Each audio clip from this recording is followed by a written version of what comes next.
اعوذ باللہ من الشیطان الرجیم، بسم اللہ الرحمن الرحیم۔ السلام علیکم۔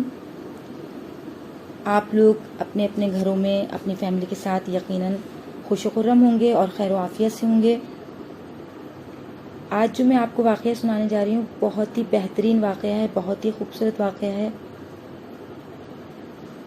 ایاز ایک غلام تھا جسے سلطان محمود غزنوی نے اپنی خدمت کے لیے خریدا تھا، مگر وہ اپنی صلاحیتوں کی وجہ سے سلطان کا مقرب خاص بن گیا تھا اور سلطان اس پر بے حد اعتماد کرتا تھا۔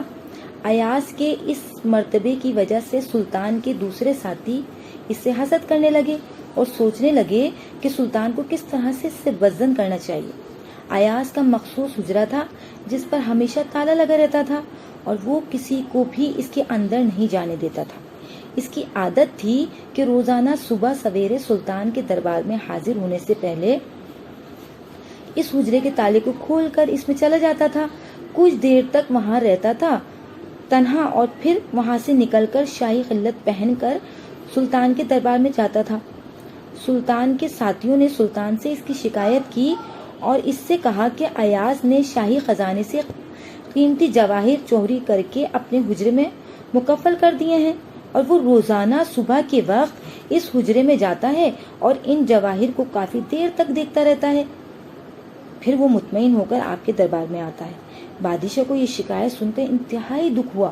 اس نے اپنے فوجیوں سے کہا کہ جب ایاز یہاں دربار میں موجود ہو تو تم اس کے حجرے کے تالے کو توڑ کر حجرے کی اچھی طرح سے تلاشی لو اور وہاں سے جو ہیرے اور جواہرات برآمد ہوں وہ لے کر دربار میں آ جاؤ۔ دوسرے دن ایاز سلطان کے دربار میں بیٹھا تھا کہ فوجیوں نے اس کے حجرے کا تالا توڑا اور اس کی عدم موجودگی میں اس کے حجرے میں داخل ہو گئے۔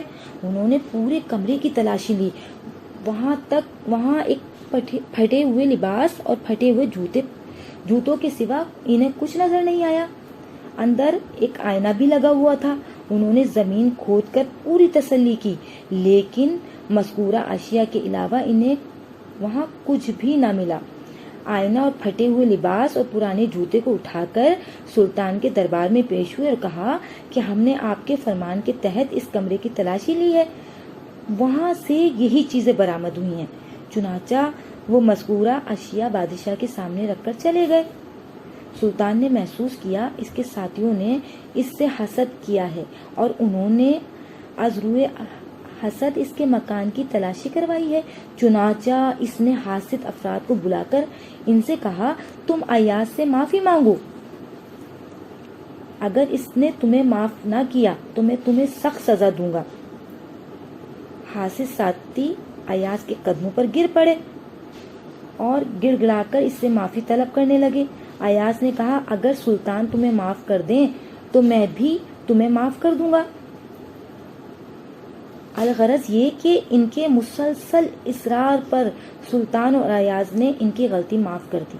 اس کے بعد سلطان نے ایاز سے کہا تم نے ایک حجرہ کیوں مخصوص کر رکھا ہے، وہاں روزانہ جا کر کیا کرتے ہو؟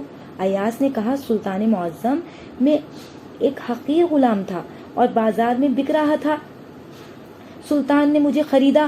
جب سلطان نے مجھے خریدا تو اس وقت میں نے پھٹا پرانا لباس اور پھٹے ہوئے جوتے پہن رکھے تھے اور اس کے علاوہ میرے پاس کوئی دولت نہیں تھی۔ سلطان نے میری عزت افزائی کی اور مجھے اپنے مقرب خاص کا درجہ عطا کیا۔ اس عزت کو دیکھ کر بعض اوقات نفس امارہ مجھے دھوکہ دینے لگ جاتا ہے، چنانچہ میں نے اس کا یہ حل تجویز کیا ہے کہ اپنے پھٹے ہوئے لباس اور جوتوں کو ایک حجرے میں رکھ کر اس پر قفل لگا دیا ہے اور ایک آئینہ دیوار پر لگا دیا ہے۔ سلطان کے دربار میں حاضر ہونے سے پہلے میں روزانہ اس حجرے میں جاتا ہوں اور اپنے آپ کو دیکھتا ہوں اور کہتا ہوں ایاز اپنی حقیقت کو پہچان۔ اس طرح سے میرے ذہن میں اٹھنے والا غرور ہوا ہو جاتا ہے اور میں اپنے آپ کو اللہ تعالیٰ اور سلطان کے احسانات کا ممنون سمجھنے لگتا ہوں۔ تو اس واقعے کو بیان کرنے سے ہماری غرض یہ ہے کہ انسان کو ایاز کی طرح سے اپنی حقیقت یاد رکھنی چاہیے اور اسے وقتی عزت پا کر مغرور نہیں ہونا چاہیے۔